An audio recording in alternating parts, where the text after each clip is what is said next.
All right. Good afternoon. All right. So today I'd like to just talk to you a little bit about types of Medicare, enrolling in Medicare, and then how to effectively evaluate the different options. So I'm not talking specifically about any type of Medicare Advantage plan or type of Medicare plan, but more what are the differences between plans? How do you go about evaluating it for yourself? Because everybody has different needs. So how do you make sure that you're getting the plan that's right for you? So what are the basics of Medicare? So let's talk about what original Medicare is. So what is original Medicare? That's through the federal government program. And I'll tell you when there's pages in the book that kind of correlate with what I'm talking about. So Medicare provides health insurance for people that are age 65 and older, as well as others with certain disabilities or conditions. So if you're disabled, you've been disabled for 24 months, you also get Medicare. But we find that a lot of beneficiaries get Medicare when they turn 65. So Medicare helps with the cost of health care, but it certainly does not cover all of the costs. So it just gets you started. A portion of your Social Security is used to cover the monthly premium for Medicare. We'll talk about how Medicare works and the different costs that can be associated with the different parts of Medicare. So how do you actually enroll into Medicare? Sometimes enrolling into Medicare is automatic. Sometimes you actually have to fill out forms. So you're automatically enrolled if you already receive Social Security benefits or railroad retirement benefits. So if you've already started that process, you receive a Social Security check, then your enrollment is automatic. If, let's say, for example, you were still working or you decided to delay your enrollment into receiving your monthly Social Security benefits, then you'd want to go ahead and apply through Social Security to receive your Medicare benefits.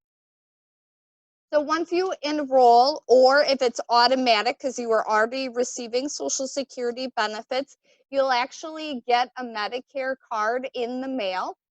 A few important things to know about receiving your Medicare card is always be cautious. There's a lot of scams that go on in regards to Medicare beneficiaries. I'm sure you've seen some of those on the news or perhaps receive phone calls yourself. I know my parents recently shared that they're getting phone calls like 6 or 7 times a day looking for information. Dear citizen, we're looking for information is what the messages always start with. So just know that Medicare will never contact you over the phone. Nobody should ever be calling you only asking for your Medicare information. And a good way just to talk around that is, oh, I don't have that in front of me. What phone number can I give you a call back at, right? So it just always kind of delay giving information like that if you're not certain. All right. So what are the different coverage options? So if you open up your booklet, it doesn't have this exact illustration, but it does talk about the part A, B, C, and D, which is where I'd kind of like to start. So Medicare Part A is the hospital insurance portion of Medicare. So most people do not have to pay for Medicare Part A because you had 40 working quarters, or a spouse or somebody else that you can file under had 40 working quarters. So your cost for that portion is $0. Medicare Part B, so the original portion of Medicare, costs $144.60 per month.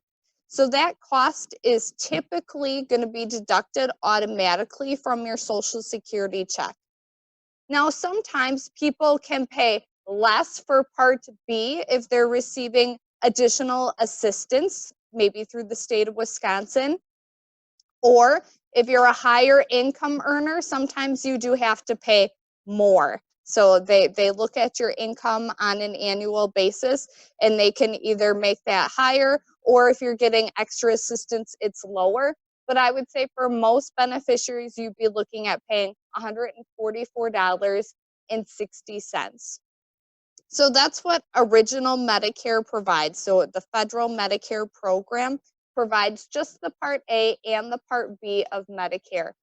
Kind of an easy, general, broad rule of thumb, if you're looking at just Medicare A and B, is you're going to be responsible for 20% of the cost of services that you receive when you go to the doctor or hospital or have labs. And Original Medicare would pay 80. So it's a 20%, 80% split. Most people decide that they don't like that game. That's not enough coverage for them. Because if you just had Original Medicare, it would be 20% of everything that you have with no cap.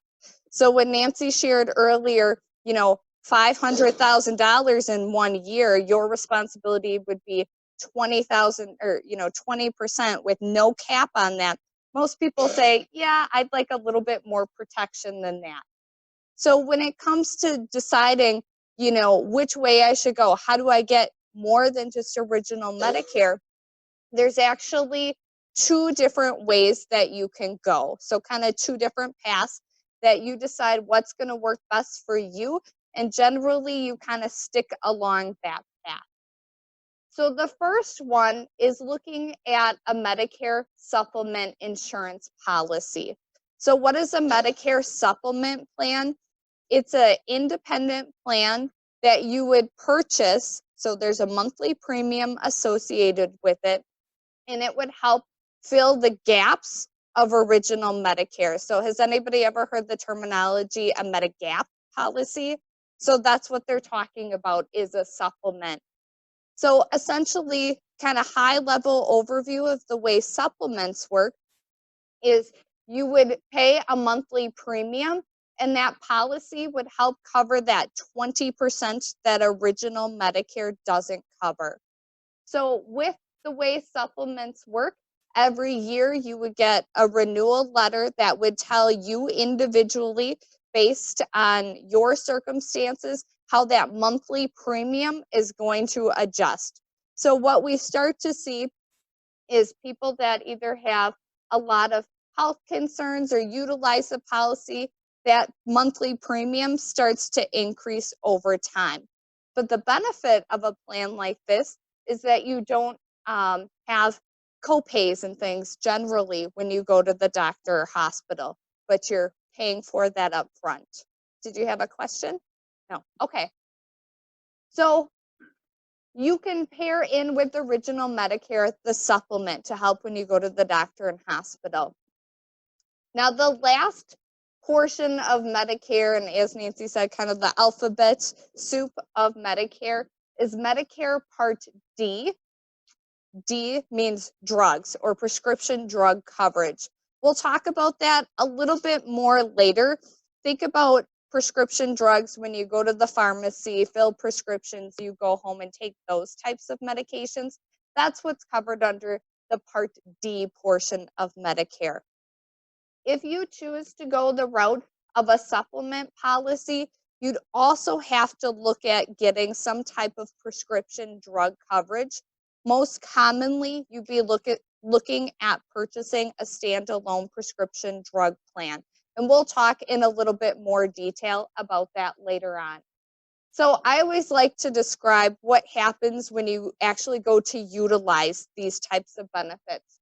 So if you were going to go to the doctor or to the hospital or to the pharmacy, you'd always want to provide your Original Medicare card, your supplement card, and your standalone Part D prescription drug card, because at different times, Original Medicare and the supplement would be paying on those types of claims or be paying towards those types of visits that you have. So that's one way in which you can look at Medicare. Another option is to consider a Medicare Advantage plan. And so what a Medicare Advantage plan is it's also referred to Medicare Part C. And what that does is it combines Medicare A and B, so the federal Medicare program that's offered, it puts it together and it's offered by private insurance companies. So instead of your claims first going to original Medicare, and then if you have a supplement secondarily, there's a claim that goes to the supplement plan. Instead, you would just have one card and it would all be paid by the Medicare Advantage plan. So your single claims when you go to the doctor or hospital would be paid by the Medicare Advantage plan. With Medicare Advantage plans, you can decide if you want to have that Part D, that drug coverage, built right in. So the benefit of looking at Medicare Advantage plans is you can look at all different options. Oftentimes what we see specifically in Wisconsin is Medicare beneficiaries like plans that either have a zero premium or a low monthly premium, and then they have co-payments when they go to the doctor or hospitals. So kind of a big overall difference is if you're looking at a supplement plan, that's where you're going to pay a monthly premium whether or not you utilize the plan. If you look at a Medicare Advantage plan, you could look at a plan where you don't pay a monthly premium, and the only time you pay is when you're actually utilizing the plan. So maybe when you have some type of surgery that's performed or you're going to visit a specialist, then you would have costs. And so those are outlined for you in advance of purchasing that Medicare Advantage plan or enrolling into that Medicare Advantage plan, so you know what those costs would be in advance. Question? Mm-hmm.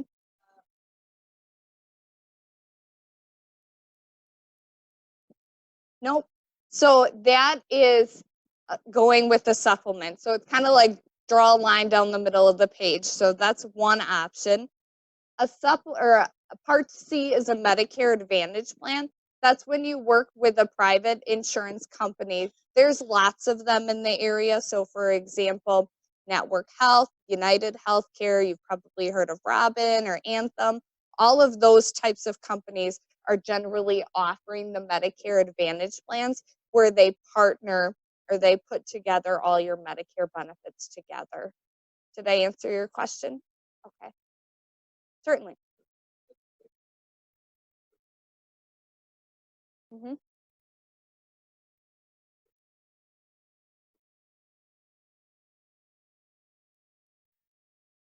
Sure. Great question. So how does that actually work kind of from the an insurance company's perspective, right? Zero premium, you're thinking that's too good to be true, right? Okay, great question. So um, the federal Medicare program, think about all the years that you worked, right? Every time you got paid, there was money deducted from your paycheck. Medicare was a line. You had to pay your state taxes and your federal taxes, right? And then you paid Medicare. What you were paying for all that time is Medicare Part A. Right now, when you enrolled into original Medicare, you pay for Part B. When it comes down to a Medicare Advantage plan, those insurance companies have contracts with the federal government in order to offer your benefits to you. So original Medicare or the federal government pays Medicare Advantage plans in order to take care of members. So they're going to pay a set amount of money per member per month, and that's going to be based on, are you male or are you female? Are you 65? Are you 95? What county do you live in? And then there could be also additional monies based on certain health conditions that they pay these Medicare Advantage plans. And so essentially, Medicare Advantage plans think, we can manage these dollars better than the federal government, which I'm sure is no surprise to anybody, right? So essentially, it's not, they're receiving money from the federal government to help take care of you as a member and to pay their claims. So even when you sign up for a zero premium plan, you're going to have solid co-payments. You're never going to be responsible for 100% of that bill or of that claim. Did that answer your question?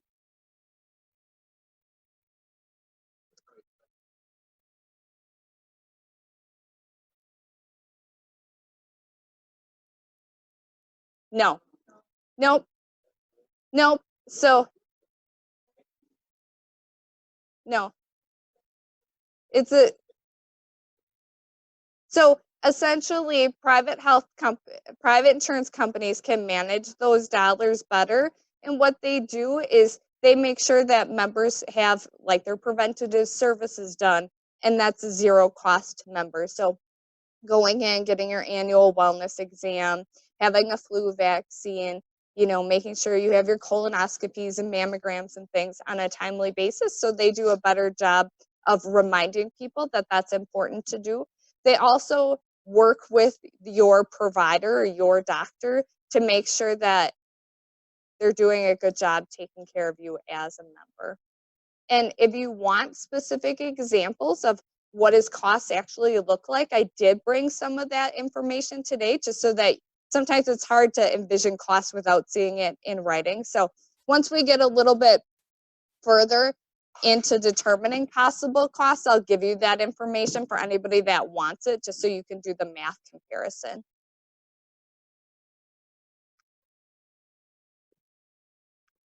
So the question was, is the 144.60 what the federal government gives to the Medicare Advantage plans? No, they're going to give more. Again, that's a very complex formula that our actuaries figure out with the federal government. So it's going to be a set amount of money per member based on their gender, their age, their location, and then what health conditions they may have.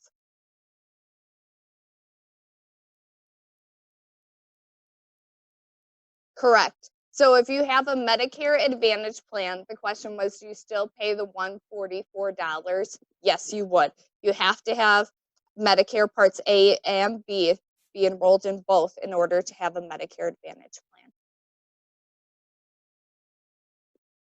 All right.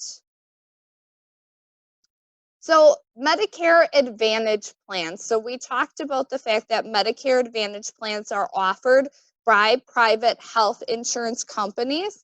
And so there are a few different types of Medicare Advantage plans. I'm just going to see here.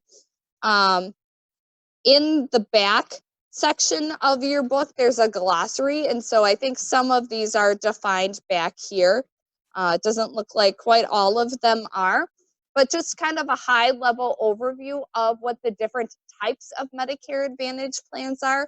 And all of these types of Medicare Advantage plans are offered if you're in Northeast Wisconsin here. I would say all of these different types are available from different insurance carriers throughout the market. So the first one is a PPO plan, or a preferred provider organization plan. What that means is a plan like that will have contracts with doctors and hospital systems. That becomes the in-network providers. With PPO plans, you have the option to use providers that are both in and out of network.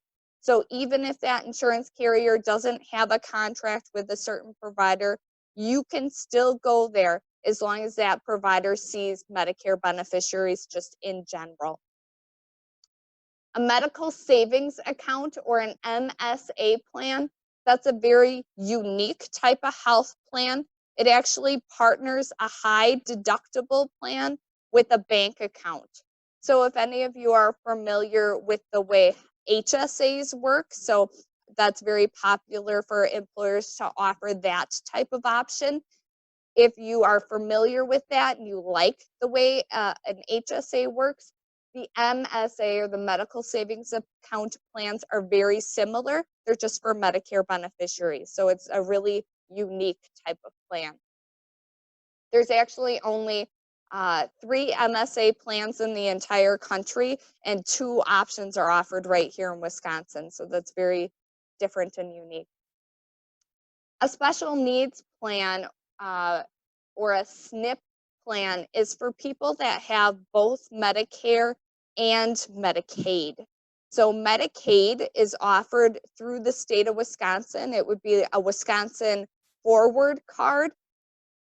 Typically, if you're on Medicaid, you either have a lower income or you might have special health needs that gets you access to that type of a plan. And then an HMO or a health maintenance organization, I would say that's probably one of the more common types of Medicare Advantage plans.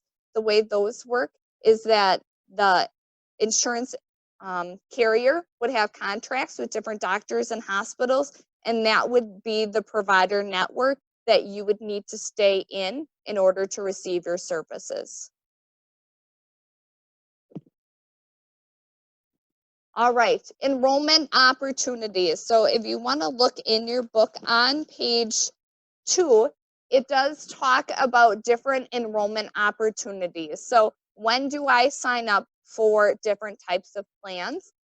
The first one is going to be your initial enrollment period. So the first time you're eligible for Medicare, typically that's going to be around your 65th birthday. You actually have 7 months to enroll. So you have 3 months before your birthday, the month of your birthday, and then also 3 months after your birthday. Once you're on Medicare, you'll also have what's called the annual open enrollment period. So we're just kind of wrapping up everything from the AEP, it's called, your annual open enrollment period. So what that means is Medicare beneficiaries every year, if you're on a Medicare Advantage plan, you're going to receive a document called your annual notice of change in the mail. So it's going to say, okay, you were on a plan, the monthly premium was this, and all your copays, are listed here. The annual notice of change is going to say, here's how that plan is changing. So is this copayment going up by $3, or are you getting this new type of benefit in the plan? So every year you get a document that says what's changing. As a Medicare beneficiary, you can say, yep, I'm good with that. That plan changes, that's working well for me. Or you can say, I want to see what else is available to me. So every year from October 15th through December 7th, you can decide if you want to change plans. So you can change from carrier to carrier if you have a Medicare Advantage plan, or even within a certain carrier, they may offer different levels of plans. So maybe last year your health needs changed, so you want a plan with additional coverage. You can make that change at this time. Any changes that you make would go into effect as of January 1st of the following year. All right, the open enrollment period. So that's actually the time frame that we're in right now. It started January 1st. It'll go through March 31st.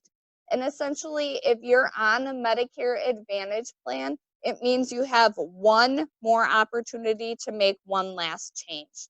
So let's say, for example, you decided to change your Medicare Advantage plan during the annual open enrollment period, and then you're into the new plan and you realize that maybe one of your medications wasn't covered.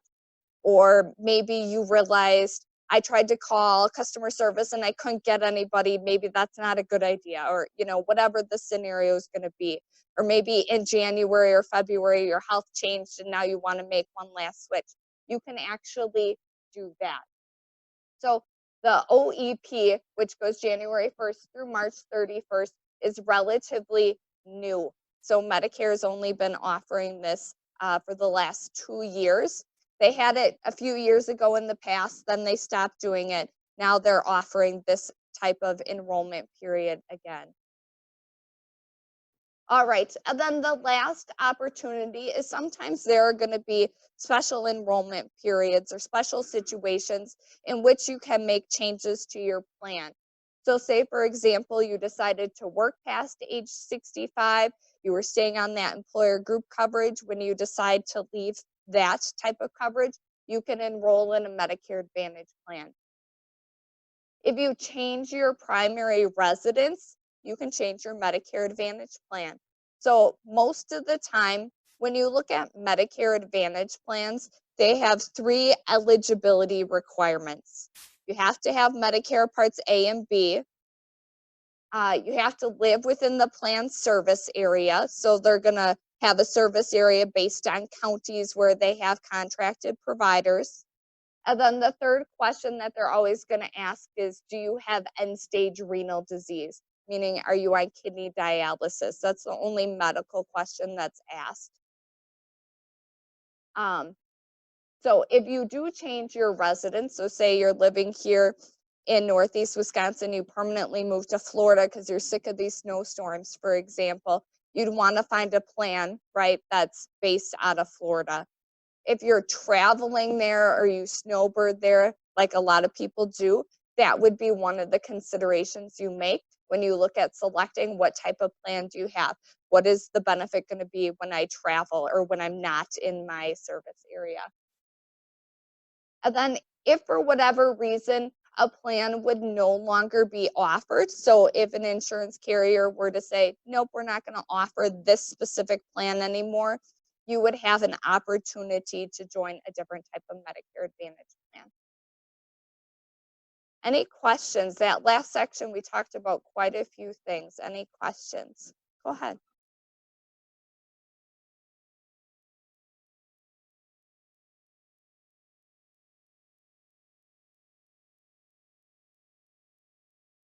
Sure. So the question was, if I'm traveling and I have to be hospitalized, what happens then if I'm on a Medicare Advantage plans? In emergency situations, you will always have coverage. When you're traveling in general, it's going to depend on the type of Medicare Advantage plan that you're with.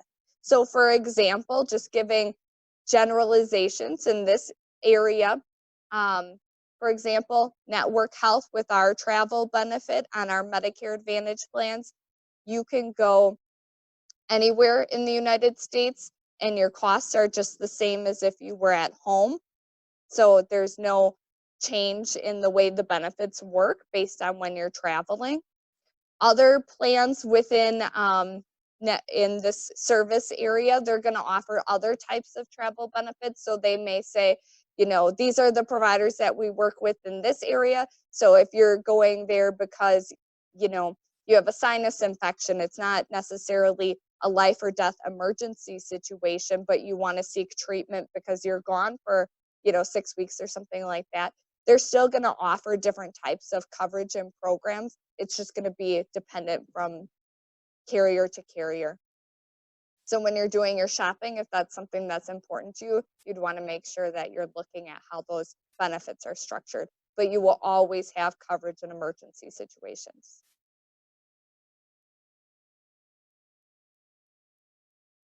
Mm-hmm.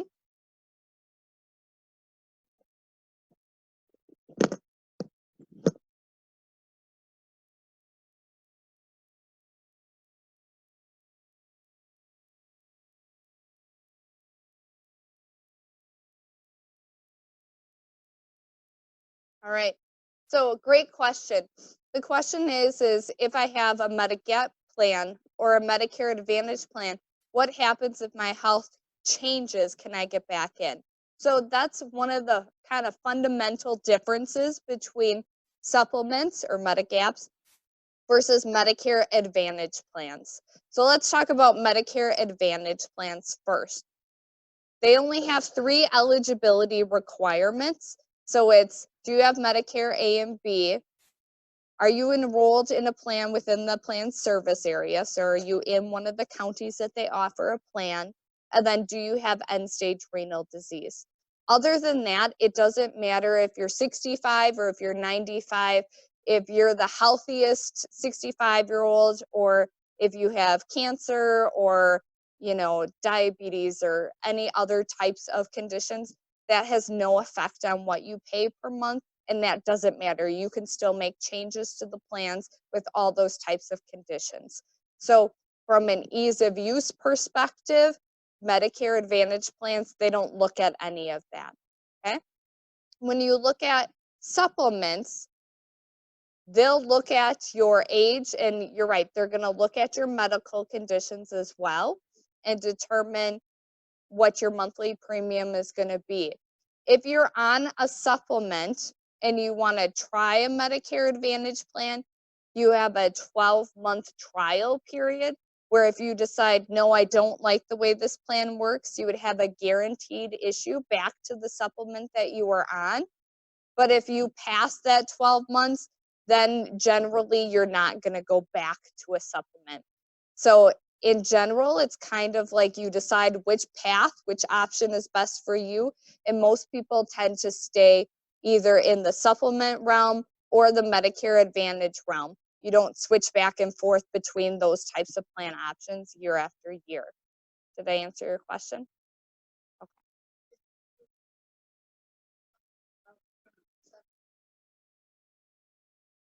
Mm-hmm.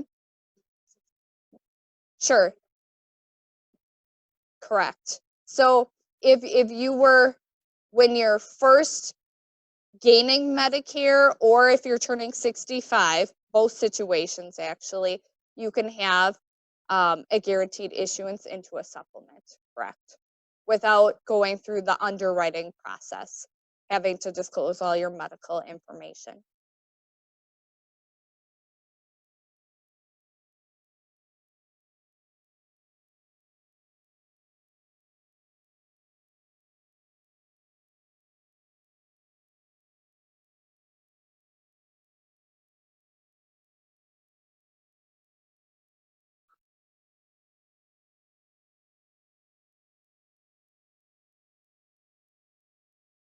Sure. So the question is there any concern for out of network providers and just kind of overcharging? Am I understanding your question correct?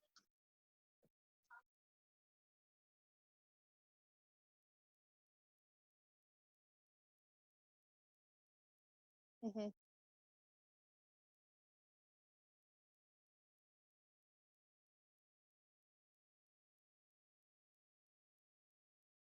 Hmm.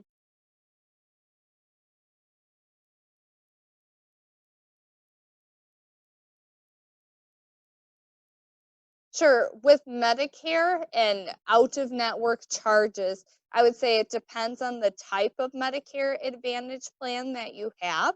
So, for example, when we talked about the PPO, the Preferred Provider Organization, if you go out of network, you would have your out of network costs that are already clearly defined. If you have an HMO or the health maintenance organization type of Medicare Advantage plan, and you have a provider that's out of network, there could be situations where there's not coverage.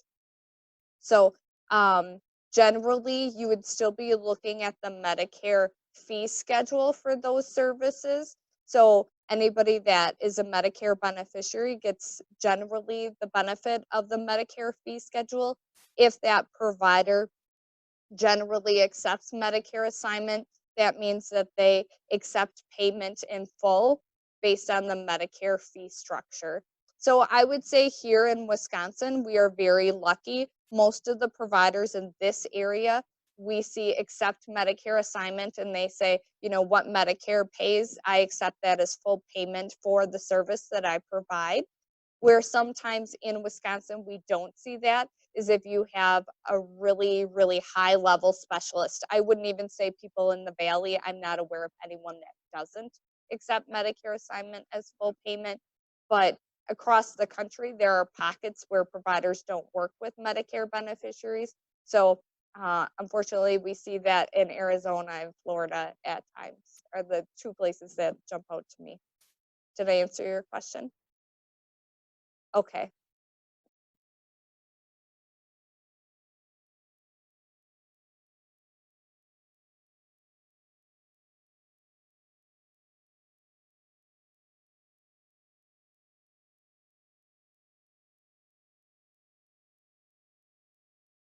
Mhm.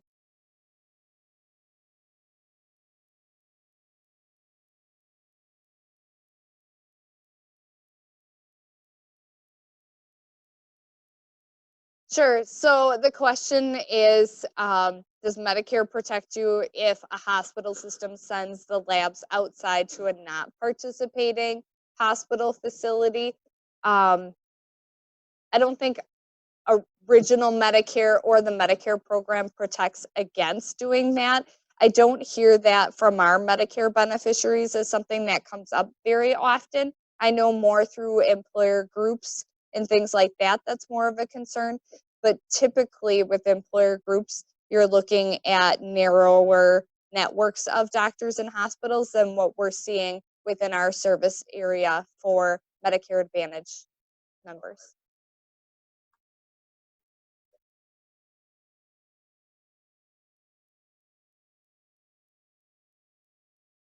Yeah.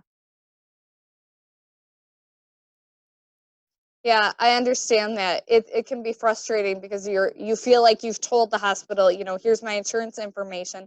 Unfortunately, they don't always know all the in-depth details of who participates in which providers and things like that.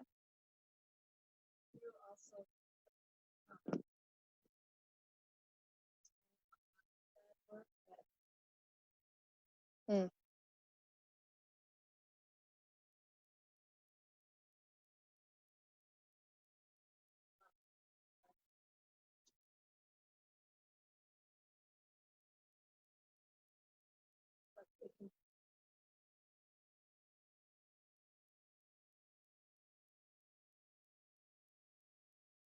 sure. Okay. Sure.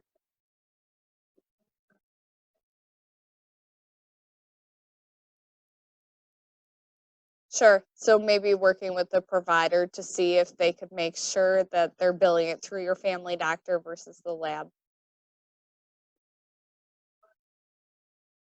Mm, okay. Mm, sure. Okay. Hmm.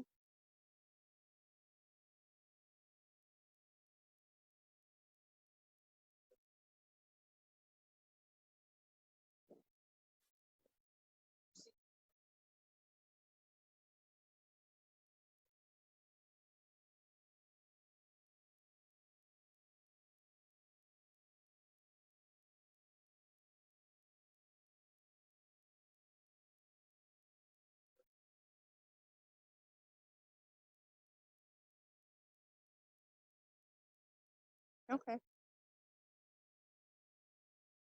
Sure, there's no member responsibility. Yep.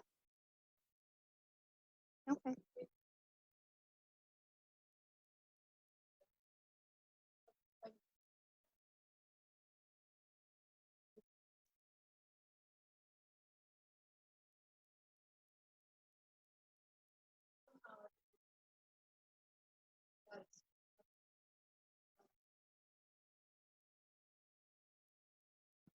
Sure. There you go. All right. Okay, let's talk about Medicare Part D, the prescription drug portion of Medicare. So, Medicare Part D is never offered by the federal government. So, the federal government sets some rules, regulations, and they set the framework for Medicare Part D, but it's always going to be offered by private insurance companies. So, you can look at getting your Part D benefits either through a company that just offers Part D, so standalone prescription drug plans, or if you're looking at the Medicare Advantage realm, most of the time that's just going to be included in your plan option. So the standard Medicare benefits or framework for this year is there can always be a deductible with Part D. So this is kind of the minimum benefit that original Medicare or the federal government says you have to have. But oftentimes you're going to see within the market, it's going to be a better benefit than just the standard framework. So what they're going to say is for the standard or the minimum benefit for Part D, the deductible is going to be $435. So again, what a deductible is it says you would be responsible to pay that full amount first before there would be any cost shares. So you would be responsible for that full $435 before the insurance company would start paying anything. So most of the time, there's lower deductibles or no deductibles, depending on what type of plan you're looking at. There's what's called the initial coverage limit. So during that phase, so after you've met the deductible, if there is one, then you have your co-payments for different prescriptions. So that's what most people are used to, where you pay for some part of the cost of your medications, and then the insurance company pays for the other costs. So depending on what medication you're on, what tier that falls into with that certain drug carrier would depend on how much you would pay. So that type of relationship where you pay your costs, the health insurance pays their costs, continues until the total drug costs reach $4,020. So it's both what you pay and what the health insurance pays together that goes towards that. So with Medicare beneficiaries, some people never reach that $4,020 in a given year. Maybe you're just taking one or two medications or none at all. And so you never get past that initial coverage limit. Some beneficiaries hit that limit right away or a few months into the year, or maybe they almost get through the year. And once you hit that limit, then you go into what's called the coverage gap or the donut hole. Has anybody heard those phrases before, right? So that's generally where your costs are going to go up. And then once you hit that $3,000 or $6,350, then you would move into what's called catastrophic coverage, where your costs are typically going to go down. So with catastrophic coverage, you would either pay the greater of 5% or $3.60 for generics, or $8.95 for brand name or specialty drugs. Sure.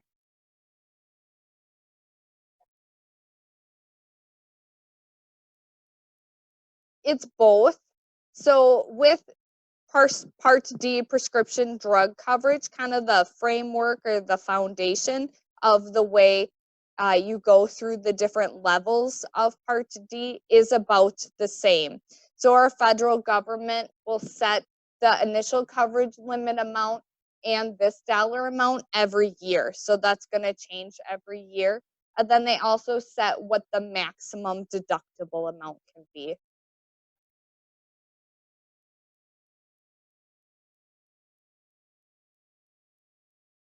Correct. So either a standalone prescription drug coverage or a Medicare Advantage plan, they could make that deductible less or only for brand name drugs, for example. So they can always make the benefits better, but not worse than kind of like that standard framework.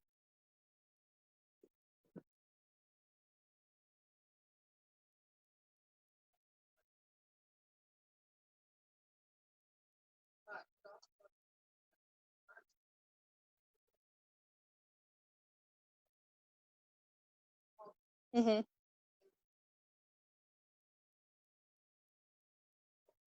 Sure.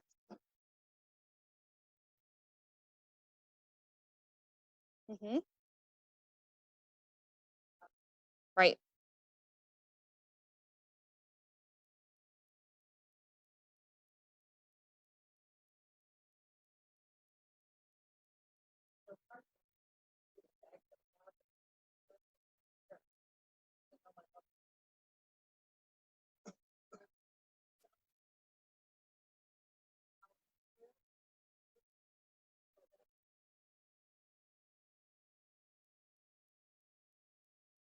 Mm-hmm.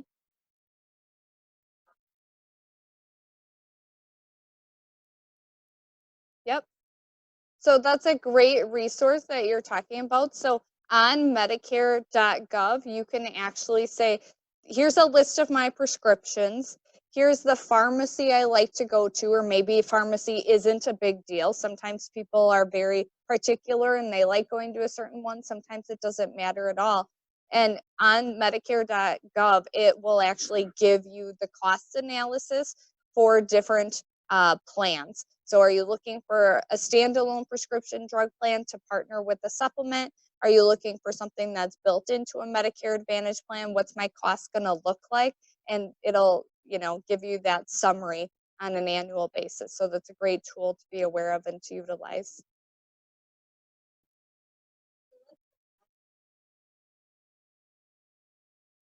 Mm-hmm.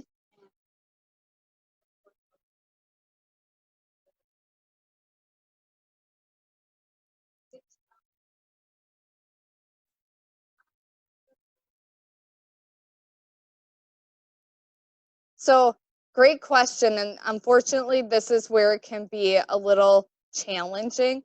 So, what goes towards the first dollar amount is both what you pay and what the insurance company pays on your behalf. To get out of the donut hole and to the coverage gap, it's what you pay, what the drug manufacturers pay on your behalf, and it excludes what the insurance company pays. So unfortunately, they use different formulas to get in and out of the coverage gap.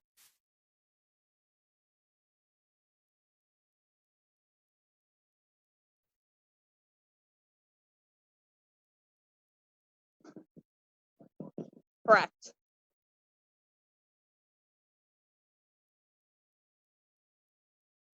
So when you're in catastrophic, that's when your costs generally go down.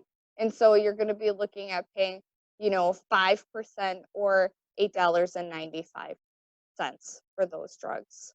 So generally in catastrophic, we see members have a decrease in their medical spend. But you're right, some people hit that coverage gap and donut hole in month 1 or 2 of the year.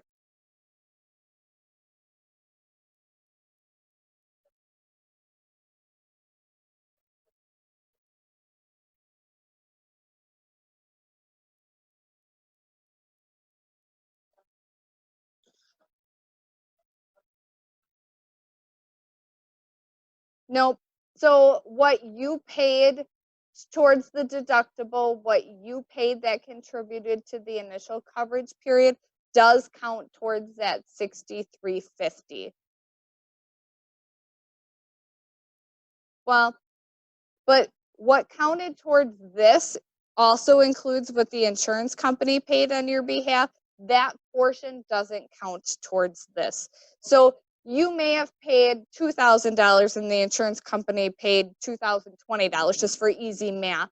So then, deduct what you've paid already, and there could be a difference there. Yeah. And, to your point, using that Medicare.gov tool to plug in your medications, it'll help predict based on your medication, based on what pharmacy you like to go to, if and when you'll hit that coverage gap. I would say on average, only 5% of our membership ever hit that coverage gap. So, um, you know, some people take really inexpensive generic medications and it's never a concern. But some people, depending on what types of medications or how many medications you are on, it can be a concern. So that's when you want to start paying attention to what pharmacies you go to, because sometimes you're going to have advantages by going to different pharmacies. All right. We kind of the lady here alluded to talking about preferred pharmacies and standard pharmacies. So based off of where you go to get your prescription drugs, sometimes you can have better pricing. Those are called preferred pharmacies or standard pricing. So that's a standard pharmacy. That's just the normal cost. All right, I'm ready to shop. So what do I look for? So some considerations to make, and this is where you do have a little countdown here in your booklet or some consideration points in a little worksheet. So what is the monthly premium that you have to pay? So is it a plan that has a zero premium, or are you paying a monthly premium for that type of plan? So the next consideration point is, what is the maximum out of pocket So generally, a maximum out of pocket is your worst case scenario. If I had a really bad year, what is the worst possible amount that I would be responsible for paying? So think about things like any deductibles you might see, co-insurances, or co-payments. What is the deductible? So do they have a deductible when looking at your healthcare costs? So when you go to the doctor or hospital, um, do they have a deductible when it comes to your prescription drugs? Sometimes those would be different. And then what doctors and hospitals can I go to? So when you're looking at different choices, you're going to want to know, have I been going to the same provider group for my entire life? I'm not willing to change. Or is it something where maybe you're not as dedicated to one provider group that you would be willing to change? And then, are my drugs covered? So that's a really important question to ask, because there is a lot of differences from carrier to carrier, what they're going to cover for drugs. Do they have what's called an open formulary where they cover all the drugs that are available on the marketplace? Or do they work within a closed formulary where they're only going to cover certain medications? And so Medicare says they have to have certain drugs within each drug class, but they may limit that to help limit their costs. So that's something that you want to make sure you're looking at every year is, are they going to continue to cover my drugs? Because just because they have in the past doesn't mean in the coming year they would continue to.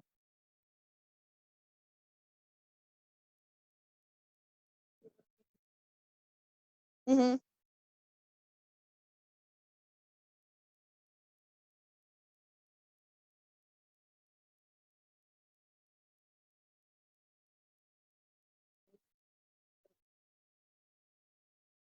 Sure.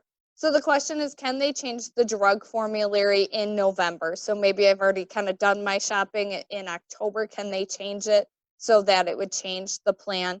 I would say in general, no. The only way they'd be able to do that is if, for example, the FDA says this drug is no longer safe, so they may pull it from the formulary at that time, but that would probably be consistent across all plans.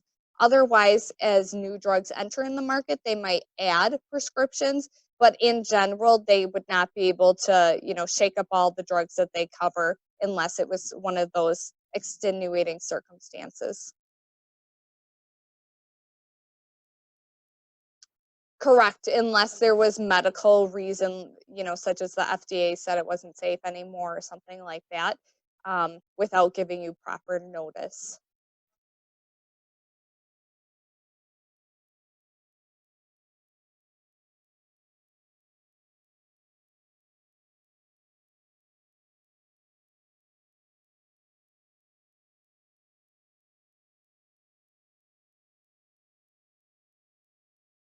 Sure. So the question is, do all companies not cover it for off label use?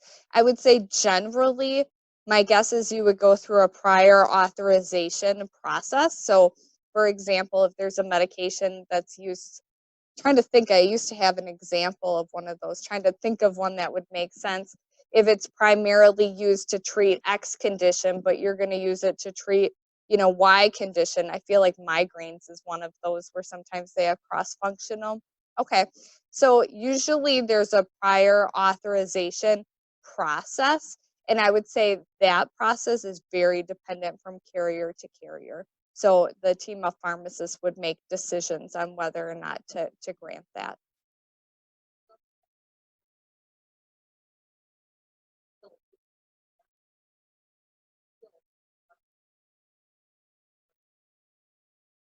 Right. Yeah.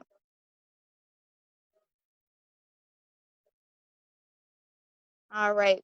So I just want to be conscientious of time because I think we're running close to the hour and I just want to be respectful. I will stay as long as there's questions, but I'm always trying to be conscientious if other people have places to go or appointments and things.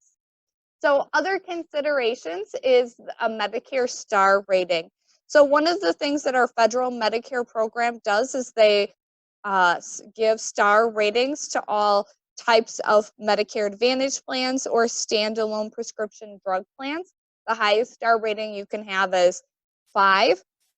Lowest star rating, typically, if you have a low star rated plan for more than a couple of years, that would be a scenario where Medicare would say you can't offer a plan with a super low star rating. And so how they rate them are different measures. So typically it's about 52 different measures that go into the star rating. And so they're going to measure in different categories, such as detecting and preventing illness, ratings from patients, patient safety, customer service, and other measures.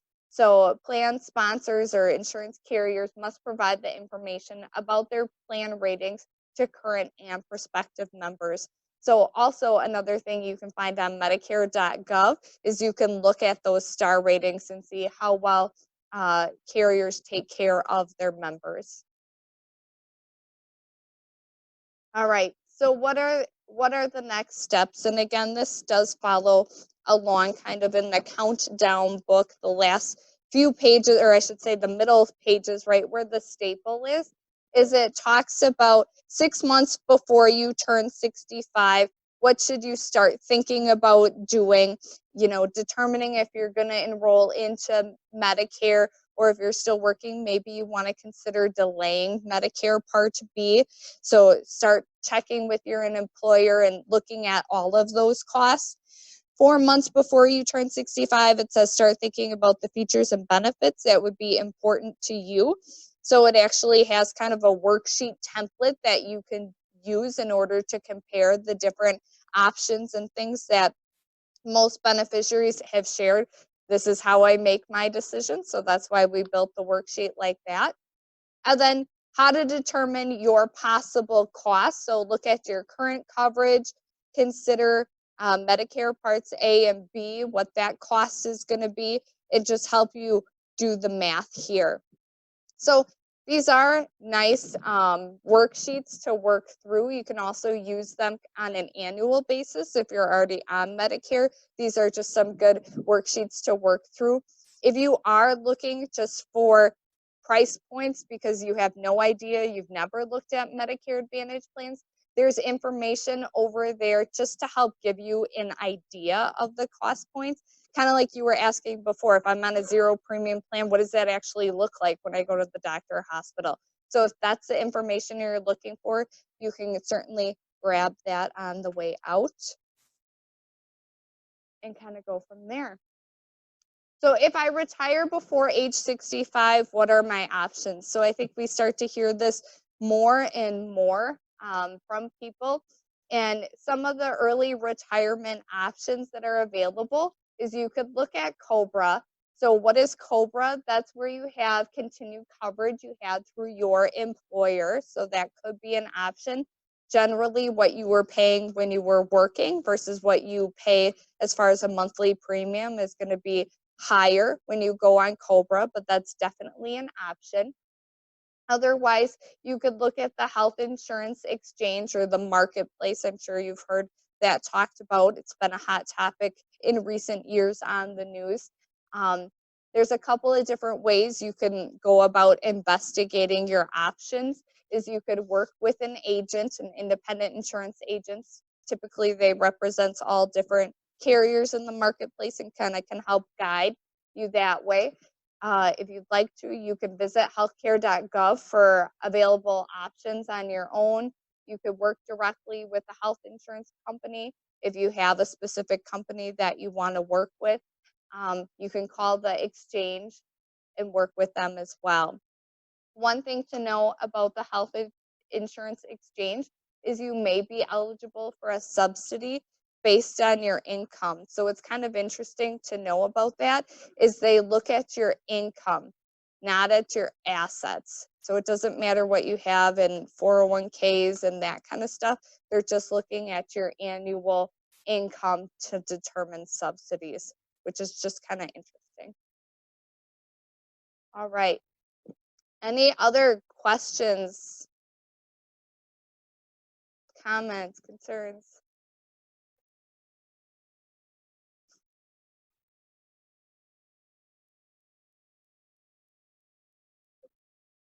Sure. So the question is can they eliminate Medicare Advantage plans? I think that would be very difficult to do as a country based on the fact that every year we see more and more people enrolling into Medicare Advantage plans. So I think from, not to talk political, but I think if somebody politically said, I want to eliminate Medicare Advantage plans, there would be a lot of very unhappy people. So, yeah, I haven't heard that as much recently. More recently, it's been the Medicare for all verbiage that I've heard, but yeah, it'll be interesting. But I don't think that would happen, and if it did happen, you would be protected. So if there would no longer be Medicare Advantage plans, you would have a guaranteed issuance into a supplement at that point. So you are protected.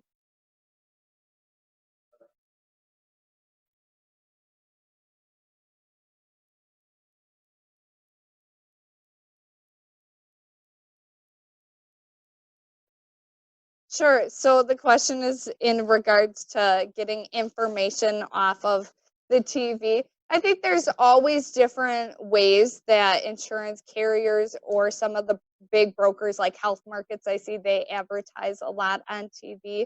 Um, you can always get information from them. I always say it never hurts to get information, but I would be very cautious as far as what information you are giving people over the phone. Because if you are providing people with your Medicare number, or if you're providing people with your name, address, date of birth, you could end up enrolled into a plan without your knowledge. And I actually have been working on some cases like that recently. So I would say never hurts to call and get information. Just be cautious of what you are giving other people unless that's really what you want to do. Did I answer your question? Okay.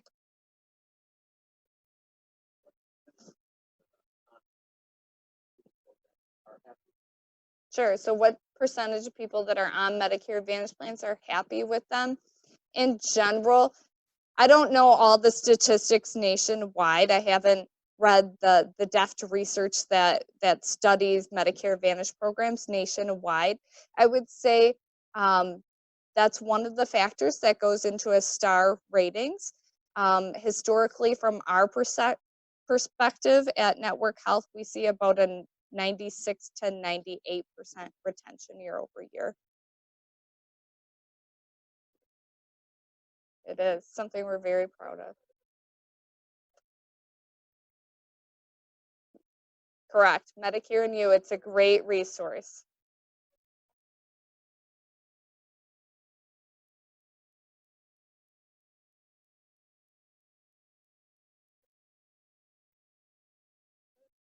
Hmm. Great point.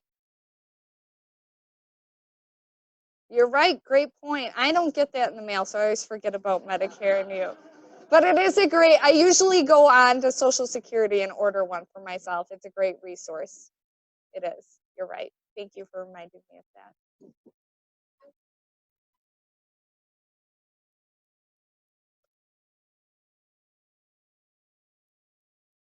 1 year.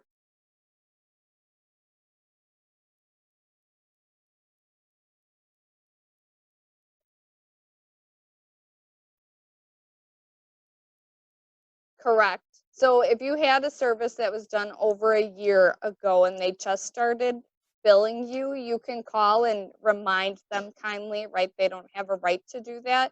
If sometimes people have a hard time listening, generally that's what I would almost call your insurance company, and they can help communicate that to a provider's office if you ever have that issue that seems to be ongoing. Or if you have original Medicare, you can call original Medicare too. Yep. Any other questions?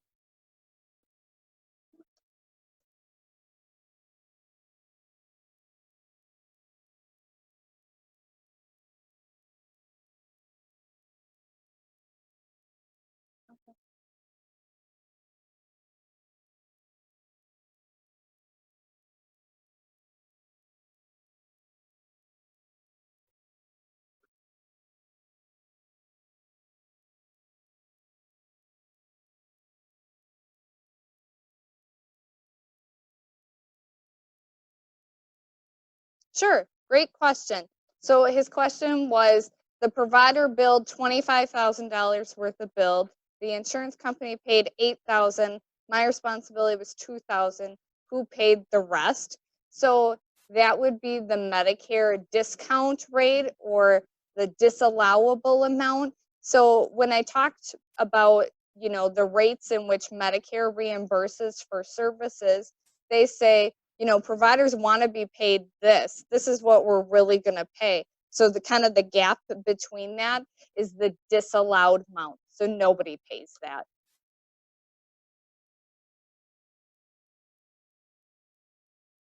Right.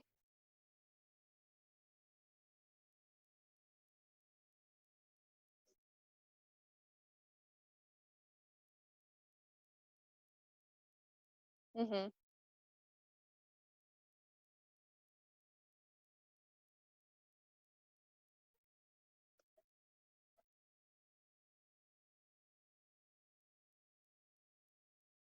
Right. Yeah. And you should have, even with the Medicare Advantage plan, good point. You should always get statements, an explanation of benefit is what it's called, saying this is the billed amount, this is what's paid, this is the disallow, here's your responsibility.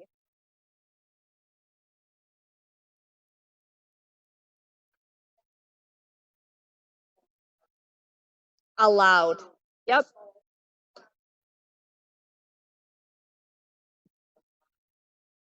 Yeah. Great point.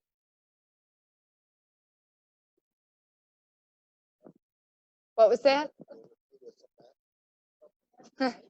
That would be great. Do they ever pay you some back if you stay healthy? That would be great. But